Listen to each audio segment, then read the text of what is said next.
എനിക്ക് ക്യാമറ വായിക്കുന്നതും ഫോട്ടോ എടുക്കുന്നതും ഒക്കെ ഇഷ്ടമുള്ള ആളാണ്. അപ്പോൾ ദാസേട്ടൻ വളരെ സാധാരണ ഒരു ആദ്യമായിട്ട് ഫോട്ടോ എടുക്കാൻ നിൽക്കുന്ന ഒരാളോട്ട് എൻ്റെ എല്ലാ പോസ്റ്റുകൾക്കും പുള്ളി നിന്ന് വന്നിരുന്നു. അതുകൊണ്ടാണ് ആ താടിക്കൊക്കെ പിടിച്ച് നിൽക്കുന്ന ഫോട്ടോ. പക്ഷേ ദാസേട്ടൻ്റെ ഫോട്ടോകൾ ഒരുപാട് പേര് എടുത്തിട്ടുണ്ട്. എനിക്കും കിട്ടി ഒരു അവസരം എന്നതിനപ്പുറത്തേക്ക് അതിപ്പോൾ എനിക്ക് എന്നെ സംബന്ധിച്ചിടത്തോളം അതിൻ്റെ പ്രത്യേകത അത് തന്നെയാണ്. ഒരു അദ്ദേഹത്തിൻ്റെ ശബ്ദമാണല്ലോ നമ്മൾ കേൾക്കുന്നത്. ഈ മുഖത്തിൻ്റെ ഭംഗിയും സൗന്ദര്യവും തേജസ്സും ഒക്കെ എൻ്റെ ക്യാമറയിലും പതിഞ്ഞു എന്നുള്ളൊരു വലിയ സന്തോഷകരമായ കാര്യമാണ്. കളക്ടർ മലയാളിയാണെന്ന് ഞാൻ ഇപ്പോഴായിട്ട് അറിഞ്ഞു.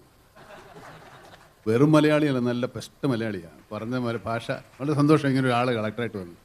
നമ്മുടെ ജില്ലയ്ക്ക് ഒരു വലിയ മുതൽക്കൂട്ടാവട്ടെ. അത് സ്ത്രീ ശാക്തീകരണമാണ്. ഞാനിവിടെ നിന്ന് ചോദിക്കായിരുന്നു, നമ്മുടെ സിനിമയിൽ ആരെങ്കിലും അഭിനയിക്കുന്ന ആൾക്കാരാണോ, നമ്മളറിയാത്തവരുണ്ടോ എന്ന് ചോദിച്ചു. കളക്ടറെ അവിടെ വന്നിരുന്നപ്പോൾ കളക്ടറാണോ എന്ന് മനോജ് കയ്യം പറഞ്ഞപ്പോഴാണ് അറിയുന്നത്. അതുകൊണ്ടാണ് ഞാൻ സോറി പറഞ്ഞത് കേട്ടോ. ഇത് വളരെ സത്യസന്ധമായ കാര്യമാണ്. Thank you.